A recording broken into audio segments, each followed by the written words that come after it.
Good morning. My name is Brenda Franey. I'm a member of the worship committee, and thank you for joining our service today. First Parish Unitarian Universalist Church is a liberal faith community striving to create a more just and peaceful world. As human beings, we know that we are all flawed, each in our own individual and unique way. Yet, we believe in the inherent worth and dignity for all. And through acts of loving kindness, we can each do better, be better, and help others along the way. So, in the words of a favorite hymn, come, come, whoever you are, wanderer, worshiper, all are welcome here. The mission of this church, and please join me if you know it, is to nurture the spirit, grow in community, and help heal the world. Are you new to First Parish? Would you like to learn more about this church and Unitarian Universalism? Then please complete our online visitor card found in the chat. And newcomers and visitors are also invited to join Reverend Elaine and our membership coordinator, Lori Hasty, following the service today for a newcomer's coffee. Just stay on Zoom following the postlude and send a note in the chat to Devin, our tech director, that you'd like to be placed in the newcomers breakout room. Also, if anyone would like to be placed in pastoral care breakout room today, please send this request in the chat to Devin also. This place, now known as Maine, is and always has been Wabanaki homeland. Each Sunday, we make space in our service to acknowledge that this land was taken from the original people in violent ways, and acknowledging that our church forefathers participated in scalping, enslavement, and usurping this land for their personal gain and for the gain of this church. Right now, our Wabanaki neighbors are asking us to stand in solidarity with them. This coming Tuesday at 9 a.m. is the public hearing for LD 1626, which would restore to the Wabanaki their inherent rights to self-govern. The Wabanaki Alliance has set a goal of 500 submissions for written testimony supporting the passage of this legislation. People are also asked to contact their state legislators, and our Wabanaki Ally team has composed a letter to Governor Mills, and you can add your name of support to this by going to our newsletter. The website for Wabanaki Alliance provides instructions on how to submit testimony, and that web address is in our chat today. In the words of bell hooks, being oppressed means the absence of choices. For over 300 years, the Wabanaki has suffered from an absence of choices. Maine was one of the last states to recognize Native Americans as US citizens. Maine did not allow them equal voting rights until the 1960s, even though many Native Americans in Maine serve in the military. And now Maine is the only state that does not grant sovereignty to its federally recognized Native American tribes. As a faith community that believes in justice and equity, this is a time for action. As always, there are many activities and events happening at First Parish. And by visiting our website at firstparishportland.org, you will find our weekly newsletter with the most current information. Thank you.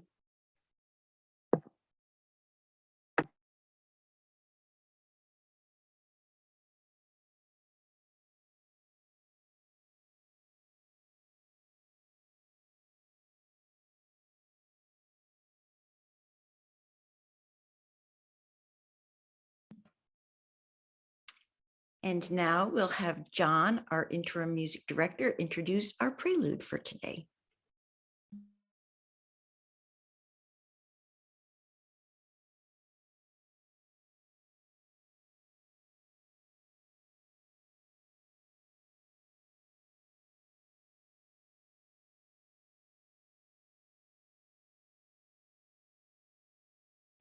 And maybe not.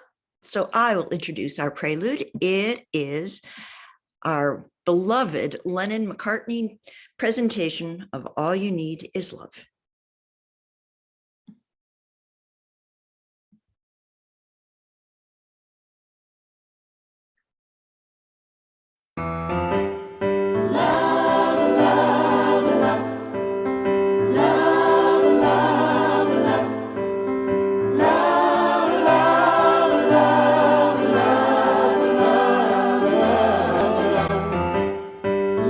Nothing you can do that can't be done.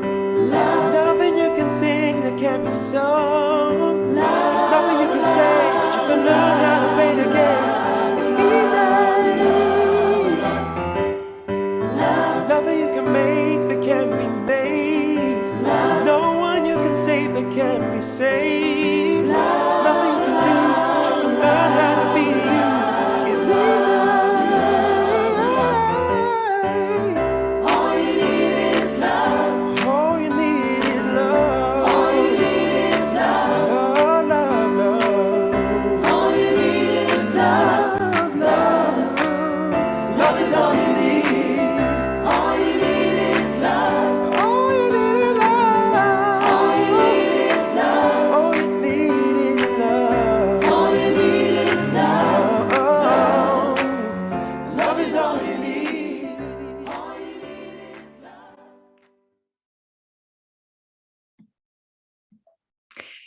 Well, if you haven't guessed already, the theme for today in honor of tomorrow, Valentine's Day, is love.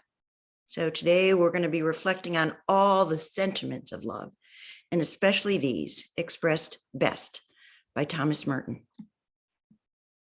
Love is, in fact, an intensification of life, a completeness, a fullness, a wholeness of life.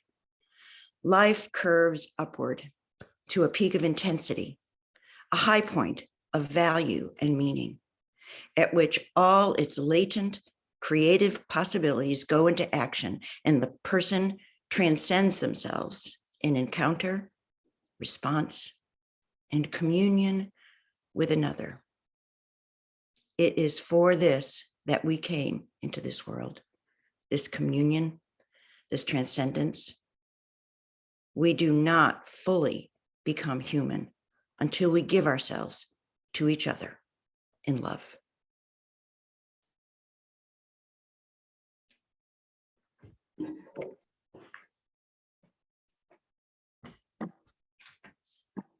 Our chalice lighting words today are from feminist and social activist Bell Hooks, who died this past December at age 69. Born Gloria Jean Watkins in rural Kentucky, she attended segregated schools. She became a teacher, lecturer, and author of over 40 books covering a whole range of social issues, including love. She taught at such prestigious places as Yale and Stanford, but in 2004 came back to her place of belonging, Berea College in Eastern Kentucky. Founded in 1855 by abolitionists, it was the first co-ed and racially integrated college in the South and has stayed true to its mission. No students have ever been charged tuition there. All qualify as work-study students. And the school motto is, God has made of one blood all people of the earth. So, the chalice and flame are the symbol of our faith. And if you have a chalice or a candle at home, I encourage you to join us in lighting them as we listen to these words from Bell Hooks and recite our covenant.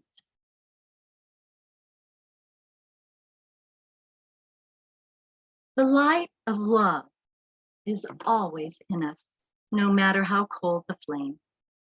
It is always present, waiting for the spark to ignite, waiting for the heart to awaken and call us back to the first memory of being the life force inside a dark place, waiting to be born, waiting to see the light. Now, please join me in our covenant. Love is the doctrine of this church.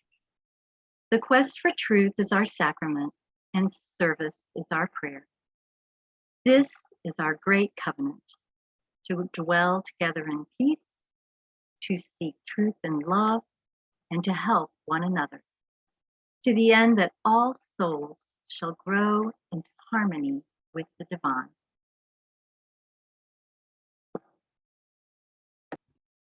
Good morning.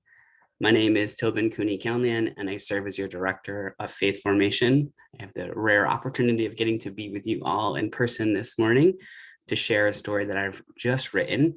The drawback is you get me, but you don't get pictures. I think we can work that out. It'll be okay. So this is called Mandy and the Birthday Party Invitation. Mandy's best friend ever was Christina. Christina was awesome. She always let Mandy play with her at recess, and she would even share her snacks with Mandy during snack time. But Christina's cousin Jamie was not awesome. Christina's cousin Jamie was a mean pants.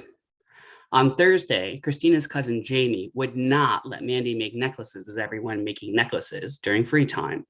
Jamie said, "We're making rainbow bead necklaces, and you don't even know the colors of the rainbow. You can't play with us." And as awesome as Christina was, she didn't stick up for Mandy. Mandy had to build houses out of cardboard bricks with Ryan instead. Brick houses were fine, and Ryan was nice, but brick houses were not rainbow necklaces, and Ryan was not Christina. On Friday, on the bus ride home from school, Christina, Mandy's best friend ever, invited Mandy to her 6th birthday party. Mandy was so excited until Christina's cousin, mean pants Jamie, said, "I already bought Christina a present, and I know that she's going to love it the most. And I get to have a sleepover with Christina after the party." Hearing that turned Mandy's excitement into a bellyache. And not just any kind of bellyache, but a bellyache that comes when there's 1 million butterflies flying around in there like crazy. Mandy's belly ached and flip-flopped the whole bus ride home. When she got home, Mandy went straight to her room and climbed into the lower bunk of the bunk bed that she shared with her older sister and pulled her favorite green fuzzy blanket up over her head. This wasn't the first time that Mandy had belly aches like this, so she knew what to do. She took deep breaths in through her nose and out through her mouth. She imagined seeing the butterflies in her tummy slow down a little. She imagined planting milkweed plants in the garden in her belly. Butterflies love milkweed, even the kind of butterflies that fly around in bellies and cause belly aches. Mandy imagined talking to the butterflies. "Why are you here?" she asked. The butterflies told her that they were afraid that if Mandy went to Christina's party, Jamie would be mean to her, and that if Jamie was mean to her, Mandy couldn't count on Christina to stick up for her. Mandy thanked the butterflies for telling her why they were there, and her bellyache went away. But just as soon as her belly felt better, Mandy's face started to feel hot, and her body started to feel like it was being squeezed by a bear. When Mandy crawled out from underneath her green fuzzy blankets and went to the bathroom to splash cold water on her hot face, she saw that her cheeks and her ears were bright red. This wasn't the first time that Mandy had red hot cheeks and ears like this, so she knew what to do.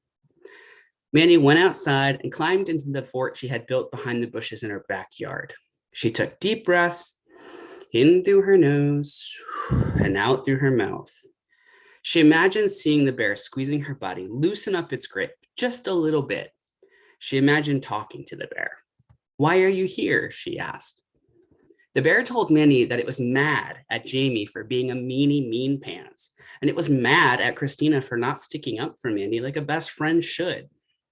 The bear said that it was so mad that it wanted to growl at both Jamie and Christina, and it wanted to squeeze them until their cheeks and ears burned bright red. Mandy wasn't a bear, and she probably couldn't growl at or squeeze Christina or Jamie until their faces turned red. That's not how you treat your best friend ever. And even meanie mean pants Jamie didn't deserve to be attacked by a bear. So Mandy wrapped her arms tight around her own body and squeezed herself and let out the loudest growl that she could. Mandy thanked the bear for telling her why it was there, and as Mandy loosened up her whole body squeeze, she felt her face begin to cool off. But just as soon as her face cooled off, Mandy's throat started to feel clogged, like there was a lumpy little frog inside it. This wasn't the first time that Mandy's throat felt clogged like this, so she knew what to do. Mandy climbed out of her backyard bush fort and up her favorite front yard tree to her favorite tree branch. She took deep breaths in through her nose and out through her mouth. She imagined talking to the lumpy little frog sitting in her throat. "Why are you here?" she asked. The lumpy little frog told Mandy that it was sad that ever since Christina started spending more time with Mandy at recess, Christina's cousin Jamie, who used to be Mandy's friend Jamie, had turned into meanie mean pants Jamie. The frog said it missed Mandy's friend Jamie, and that it wanted to be able to trust that Mandy's best friend ever, Christina, cared enough about Mandy to stick up for her when she needed to be stuck up for. Mandy thanked the lumpy frog for telling her why it was there. Little pools of tears formed in Mandy's eyes, and she imagined the frog swimming away in one of the pools. As Mandy let her tears out, her throat began to unclog. With the butterflies, the bear, and the lumpy little frog gone, Mandy felt better. And just as soon as Mandy felt better, her heart started to shine like sunbeams. This wasn't the first time Mandy had felt her heart shine like that, so she knew what to do.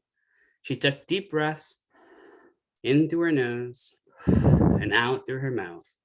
Mandy thanked her heart for shining with love, climbed down from her favorite branch in her favorite front yard tree, and went inside the house to the dining room where her big sister was coloring in her favorite coloring book. Mandy asked her sister to help her write a to-do list for when she went back to school on Monday. The to-do list had just 3 items on it. Number 1, pack extra snacks to share at snack time. Number 2, invite Jamie to play with Christina and Mandy at recess. Number 3, reply yes to Christina's 6th birthday party invitation.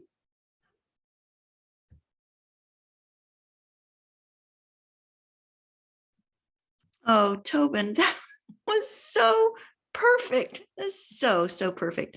I'm trying to figure out what is my green fuzzy blanket and who my bear, frog, and butterflies are. Let's join in a moment of reflection and meditation. For all of our frogs and bears and butterflies, for February, Valentine's Month, Black History Month, and also, I bet you didn't know, National Heart Awareness Month. How perfect is that intersection? The perfect intersection for this morning's reflection on love. Take a breath. Place your hands on your heart. This heart beats on an average 103,680,000 times a day, 7 days a week, 365 days a year, for every year we are alive. No holidays, lunch breaks, not comp time. Our hearts pump life through our veins, nourishing our cells, delivering oxygen, removing carbon dioxide, and distributing any mail that comes to us. Every other human organ depends upon the heart to do its job, which is why we all say, I love you with all my heart, not I love you with all my brain, with all my liver. When we need to catch a plane, run up a flight of stairs, we don't have to tell our hearts what to do. They know, pump faster. When the end of the day draws to a close And we finally lay our head upon the pillow without any instruction or reminders. Our heart slows down to support our relaxation and renewal. With very little care and with sometimes a lot of abuse and neglect, hearts continue steadfastly, consistently, predictably, and dependably, doing what they are supposed to do. It is that steadfastness and dependability that earned the heart its association with love, because that's exactly what love is at its most mature stages: seasoned, devoted, caring, dependable. Seasoned love for friends and relations, for the other, for our world, is a formula. It mixes proper ratios of commitment, vulnerability, trust, and dependability. Feel that heart underneath your hands. It is the source of everything you need today and tomorrow. Breathe there. Feel its dependable rhythm, its effort, its steadfast service to you and to everyone who needs you and your love.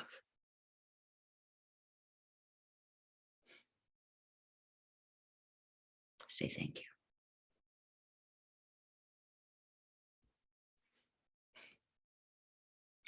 February is also African American History Month.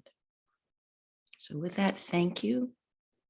I want you to think about this one month that we are encouraged to focus and affirm the enormous heart of African American history.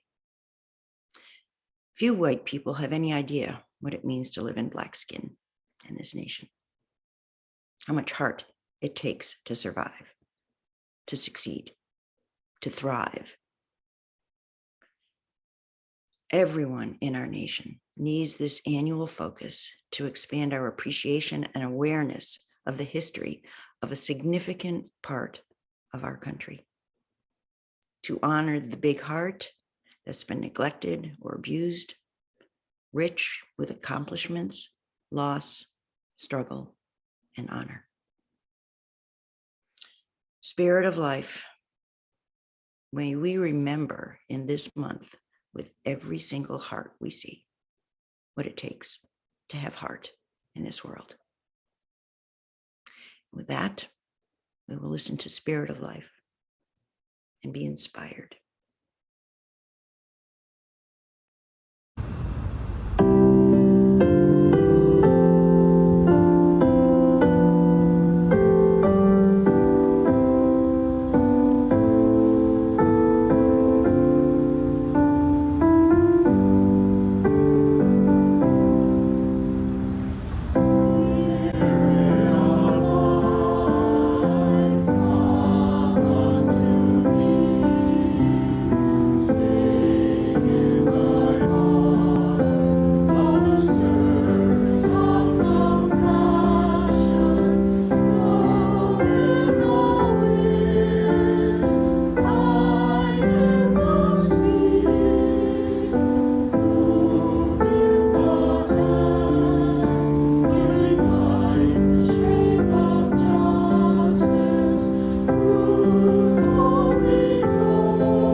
Courageous love. As we think about the many intersections of this month, please listen to these words by Langston Hughes, Democracy. Langston Hughes was one of those incredibly creative and brilliant voices, marginalized both because of their Black identity and of their gayness. So I want you to remember that marginalization that happens to so many people as we listen to these words. Democracy by Langston Hughes. Democracy will not come today, this year, nor ever through compromises or fear. I have as much right as the other fellow has to stand on my 2 feet and own the land. I tire so of hearing people say, let things take their course. Tomorrow is another day. I do not need my freedom when I'm dead. I cannot live on tomorrow's bread. Freedom is a strong seed planted in a great need. I live here too. I want freedom, just as you.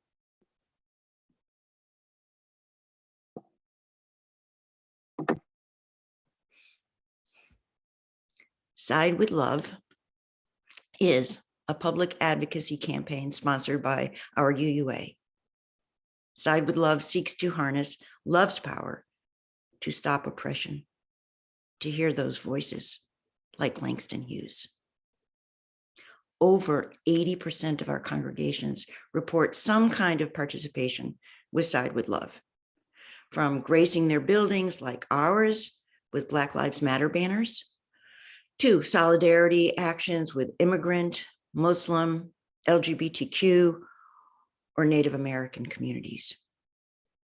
First Parish and other UU congregations hold social justice as a foundation to our community's reasons for being and our faith. Side with Love empowers compassionate religious voices to influence public attitudes, public policy, conversations. Side with Love, some of you may remember, started as Standing on the Side of Love. It was a campaign inspired by the 2008 shooting at the Tennessee Valley Unitarian Universalist Church. They were targeted because at the time and still, they are welcoming to LGBTQ people and gave strong liberal support and a stance on many issues locally and nationally. The whole Knoxville community responded with an outpouring of love after that shooting. And that inspired Bill Sinkford, who is our president of our Unitarian Universalist Association, and another person to think about a campaign that would harness our power as a liberal religious voice. And he was on the phone with a reporter who was asking about what the UUA was going to do in light of the shooting. And there was a man, and I can't remember his name, I think it was Dan something, was in the room with him who was working on the campaign and what it would be called. And he said to Bill, we're going to stand on the side of love. And a campaign was born to challenge exclusion, oppression, and violence based on sexual orientation, gender identity, immigration status, race, religion, or any other characteristic that could put a person or a community on the margins. That message, Standing on the Side of Love, emerged as a rallying point for people of faith in Massachusetts during their early efforts for fully inclusive marriage. You might remember that.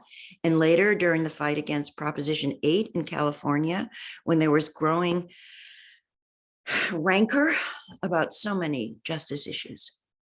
Well, one of those issues that came to our attention with Standing on the Side of Love was ableism and the language that excludes differently abled bodies. So the UUA and the facilities of Standing on the Side of Love decided that standing was one of those ableist words So that's when the campaign became called Siding with Love. That name change may seem small, but it's emblematic of how you are committed to trying to listen, to adjust, to hear the voices from the margins, not centering the dominant voices and what we think is right, but listening to those marginalized voices about their experiencing and putting those front and center. I think that's what Siding with Love is all about.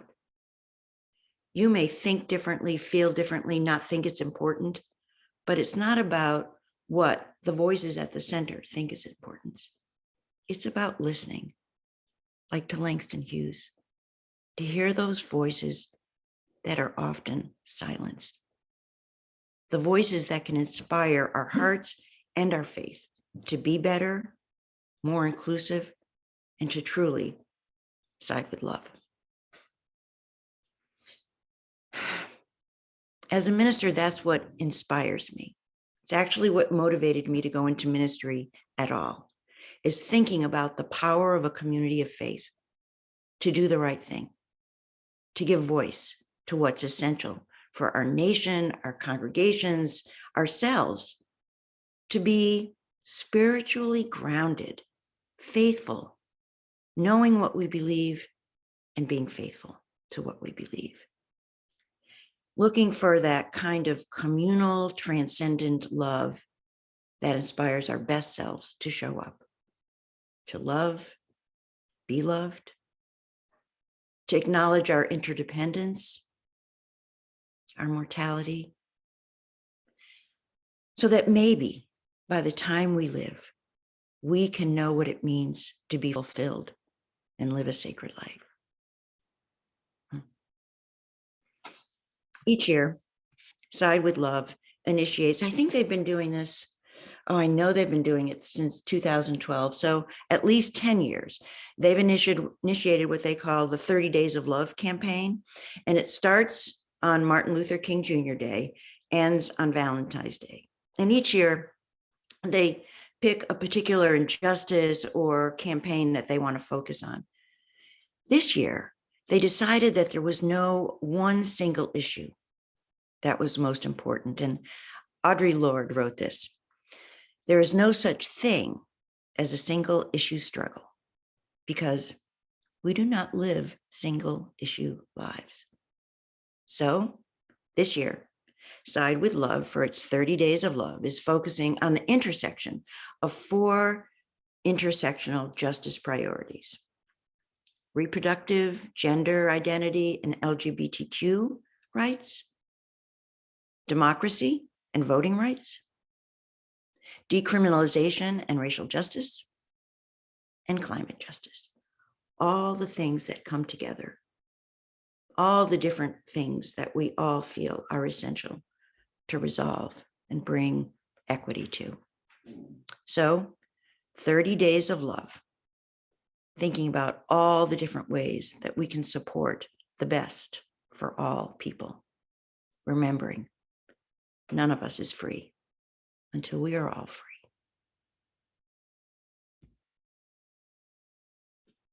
February, Love Month, is a multi-issue love month with hearts at its center. So we see Valentine's every day, and we should also remember National Heart Month, African American History Month.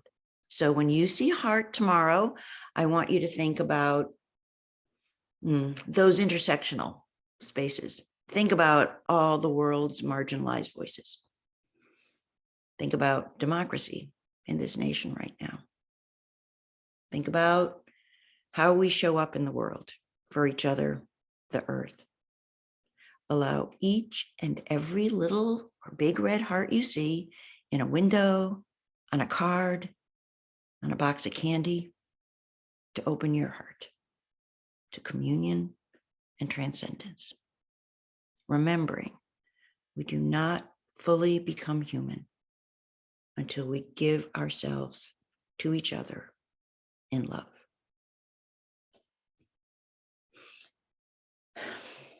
recently, I've had this little nagging twitch, pain in my neck, literally, no kidding, pain in my neck. Come to find out, I have arthritis in C3, C5, which is right about there. And I've been seeing a physical therapist, and the physical therapist has me doing these seemingly simple, silly little exercises. Tuck your chin, pull your neck back, lean to the left, lean to the right, stick your chin out. No great weightlifting, not standing on my head, no marathon sorts of ordeals. And these teeny weeny little things help. When I remember to take this time, do them, of course. I'm relatively pain-free, can move my neck up and down, back and forth. What the physical therapist told me is that we all have these teeny weeny little muscles that we too often neglect. We focus on the big ones, biceps, triceps, quads, when it's the important smaller muscles that hold everything together. When they get weak, we end up stressing all the pads in between the bones, and we get bone on bone rubbing, causing arthritis and pain, instead of bone alignment with all those little muscles. We need to keep them strong. Isn't that a great metaphor? Like our lives? Duh. How often do we pay attention to all the big things? But we don't necessarily pay attention to the little things. It's easy to neglect little things that turn into the big things.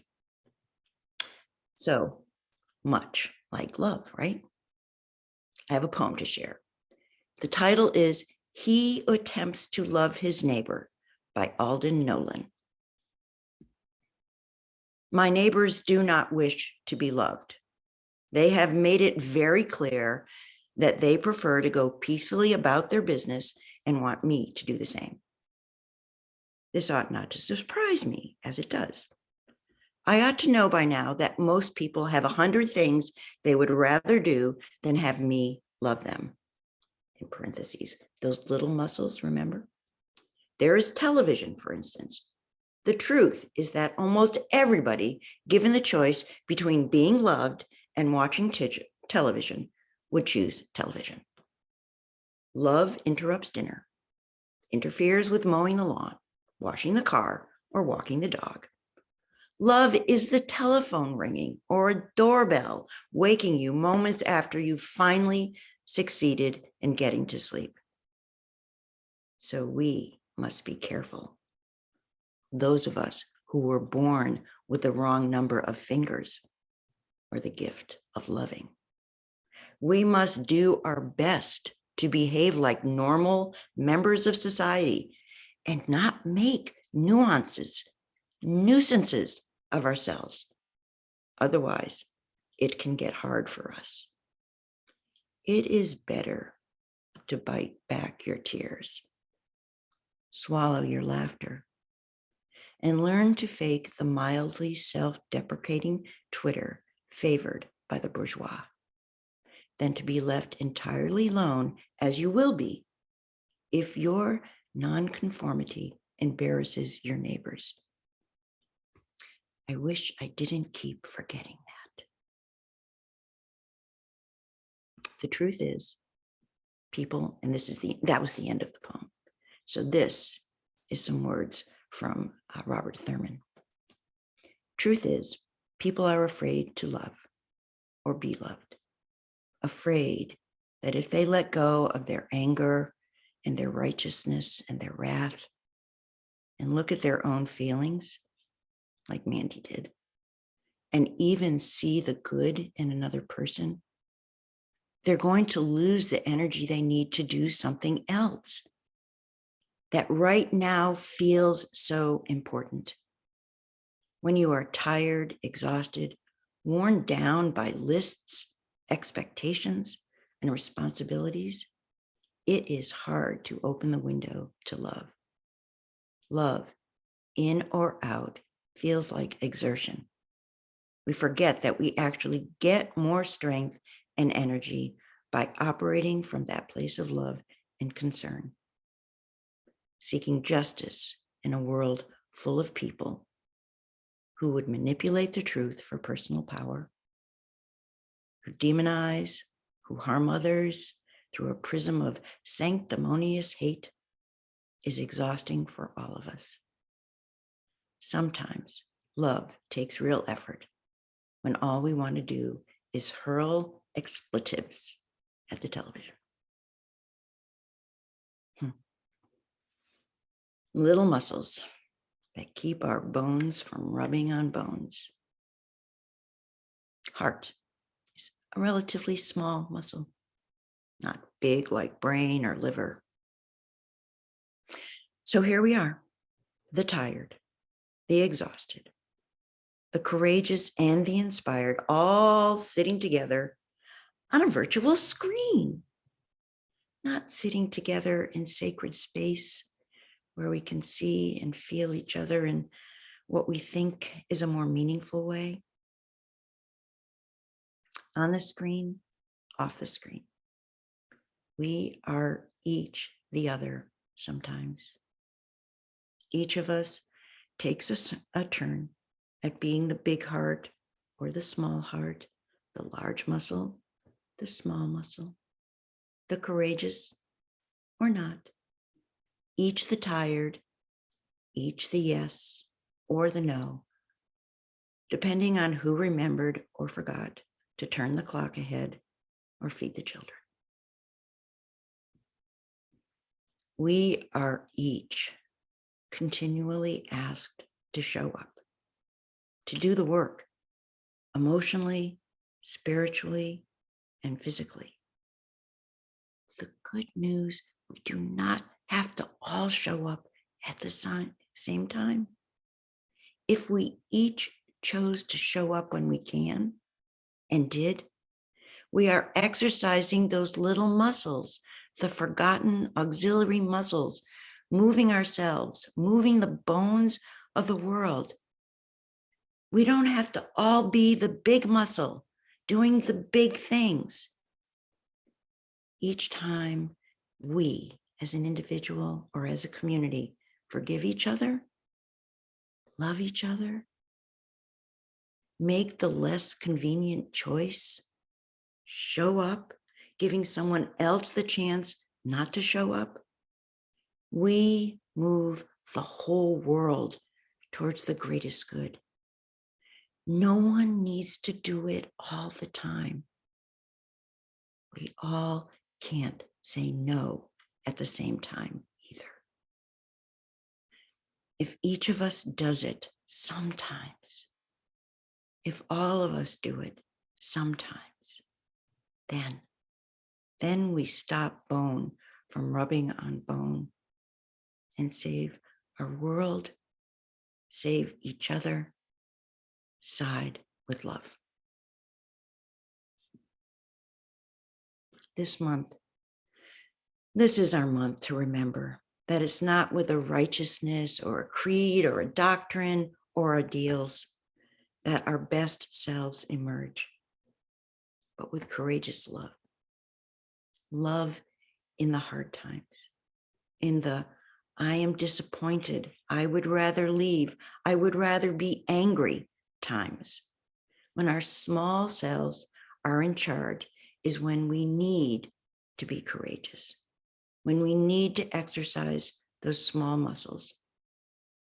Because if we only love when it's easy, we never strengthen those little auxiliary muscles, and we won't have them there when we need them. They will atrophy. The bursa will shrink, dry up, and we will all get arthritis in our hearts.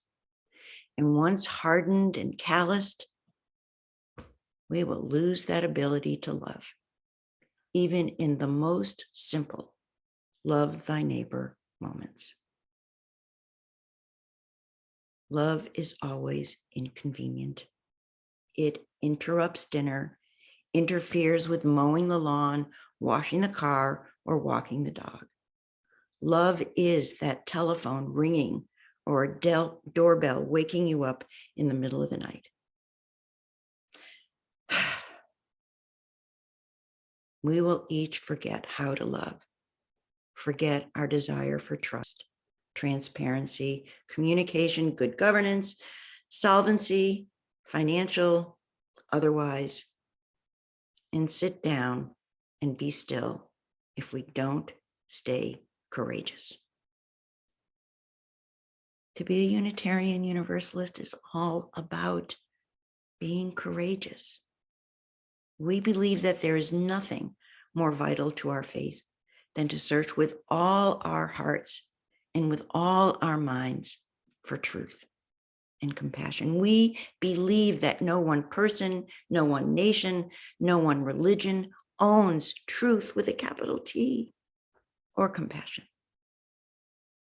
We believe we should never cease to explore or to be ever content with comfortable finalities.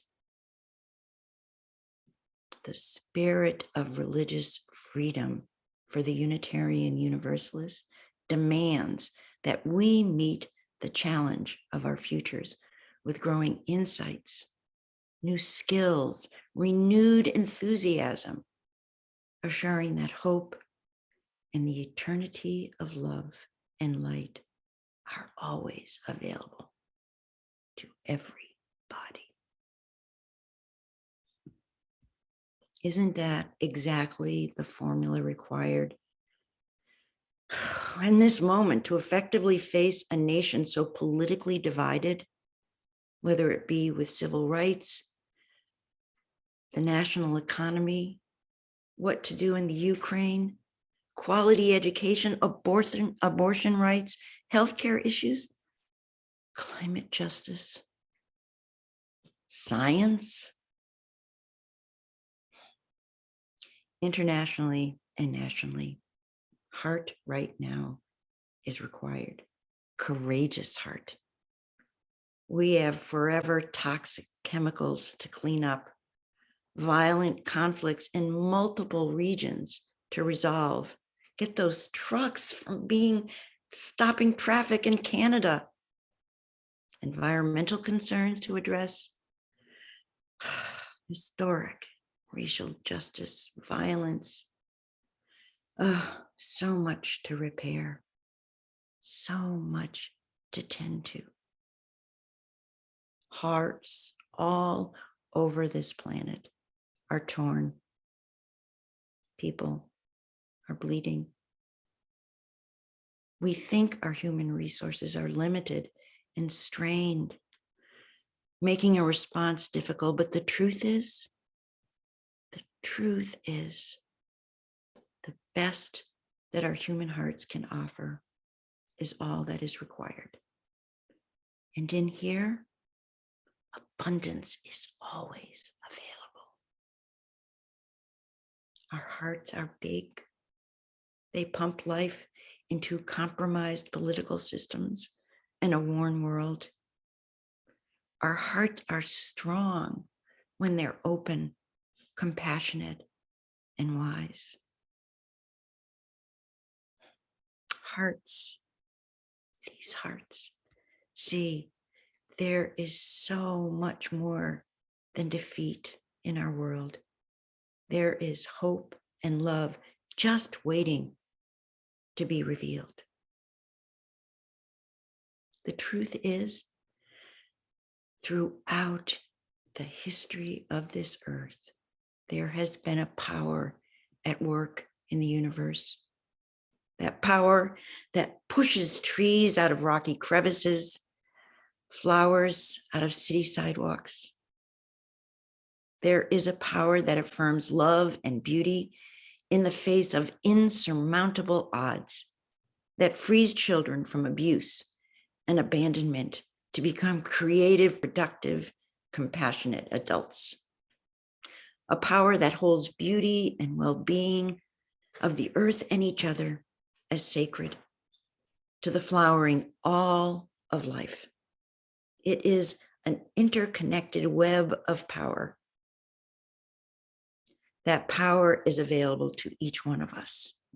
That power that heals our hearts and other hearts from the most devastating tragedies, brings dreams to the grieving, that they may again dance with joy. A power that some choose to call God, a courageous love that some pray to and ask for in their lives, that others believe to be inherent in every human being, in every human heart, to have and to share. It is in service to this power, a power greater than self, that human beings experience as hope and faith and love. Courageous love that sees through all the veils of our stories and our dramas. Courageous love that allows us to know one another's pain and sorrow, joys and triumphs, that unfolds day to day into intimacy. Courageous love, that singular quality of heart that has the power to transform resentment into forgiveness, hatred into friendliness, anger into loving kindness. Find your treehouse. Find your bunk bed. Find your favorite tree that you need to crawl in to manage your butterflies, your tears, your dragons, your bears, whatever holds you in fear or mistrust. The world needs us all to emerge, needs that warmth, sensitivity, and openness that we each have right here, rather than any prejudice, hostility, or resistance. Side with love. Work through any metaphorical road rage you have to be called on. Do what works well. Open yourself to communion and transformation. That work we do together to build a world in which all of us are free and thriving. It's all interrelated, just like that 30 days of love is inspiring. When we ground our spirits, grow our skills, and act strategically with justice in deep relationships, we are choosing the right path, not the easier path, not the path that we live in fear or scarcity, or resistance or judgment, but loving path, the path to hope.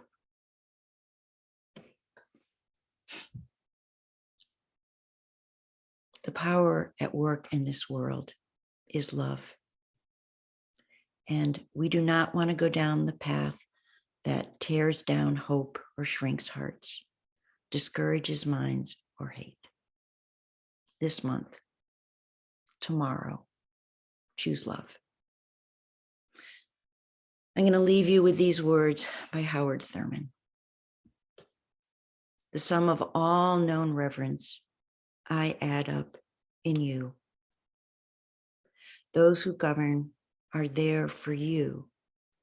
It is not you who are there for them. All architecture is what you do to it when you look upon it. It is for you, whoever you are. It is no farther from you than your hearing and sight are from you. We consider Bibles and religions divine. I do not say that they are not divine. What I say is they have grown out of you and are growing out of you still. It is not they who give the life. It is you who give the life. Happiness, knowledge, love, not in another place, but this place. Not in another hour, but this hour. You. So may it be. Amen. And blessed be.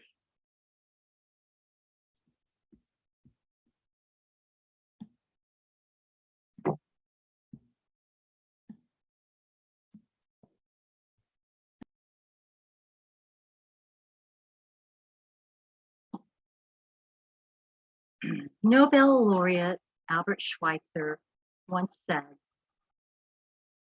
"At times our own light goes out and is rekindled by a spark from another person. Each of us has cause to think with deep gratitude of those who have lighted the flame within us.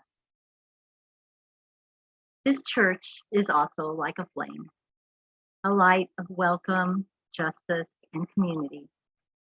And your support helps to keep this flame burning. When we give an offering, no matter how small or large it is, we are saying yes to something that we value. There are several ways that you can donate to First Parish, and instructions will be posted on your screen. Whatever your offering may be, it is received with gratitude. The offertory music today is a lovely rendition by Russell Martin of one of my favorite traditions, What Wondrous Love.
Our closing words today come from a Latin chant with a very long history, known as Ubi Caritas. Our choir has sung it in the meeting house, but not today. Some scholars attribute this text to poet and priest Paulinus of Aquileia, who lived in the 700s. Others believe it might be even older. History gets a little murky when you go back that far. No matter who wrote it, the text is very similar to the love scriptures found in 1 Corinthians that we hear at so many weddings, including mine. But if I have not love, I am nothing. I'm sharing a stanza that best reflects our service today. Not to worry, I'll only do the refrain in Latin. Ubi caritas et amor, Deus ibi est. Where charity and love are, there God is. Therefore, whensoever we are gathered as one, lest we in mind be divided, let us beware. Let cease malicious quarrels, let strife give way. And in the midst of us, be our God.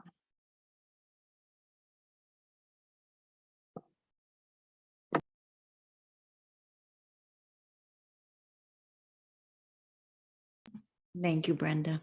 Thank you for all your help today. It was wonderful working with you. I have just a couple of announcements before we extinguish our chalice.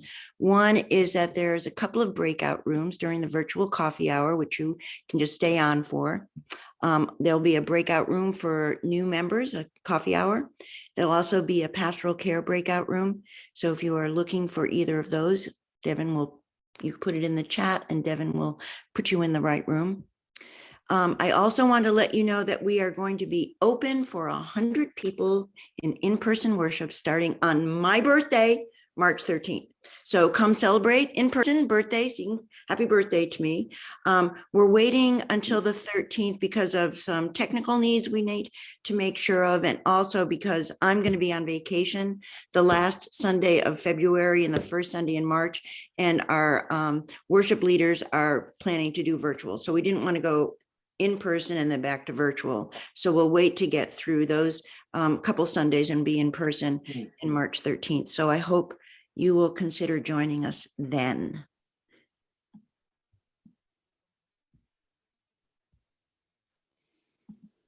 Oh, and choir rehearsal starts this Thursday in person. So join John on Thursday at 7 p.m. in the meeting house.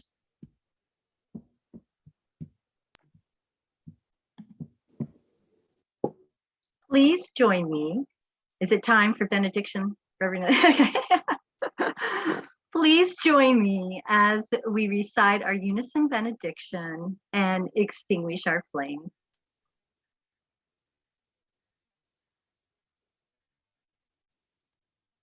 We extinguish this flame, but not the light of truth, the warmth of community, or the fire of commitment. These we carry in our hearts until we are together again.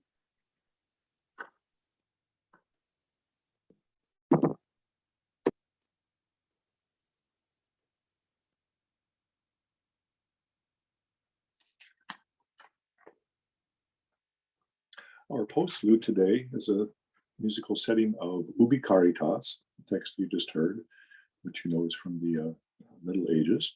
But this setting is by a modern Norwegian composer, Ola Gjello, who had his training in Norway and then came to the United States and got a master's degree at Juilliard in composition.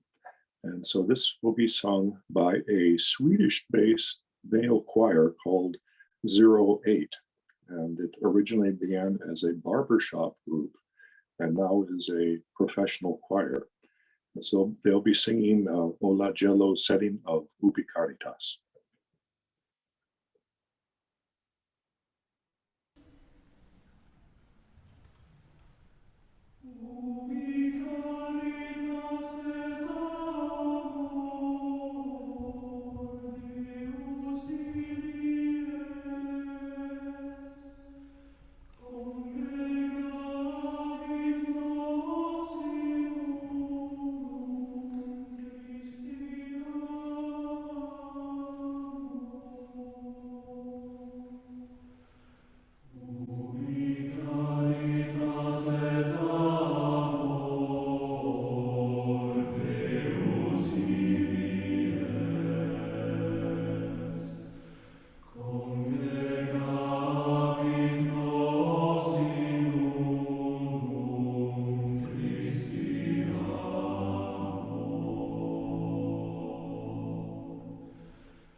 So there was no one for newcomer or pastoral, which is why we're just here in the main session still.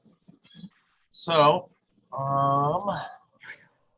figured you guys can jump in as you want.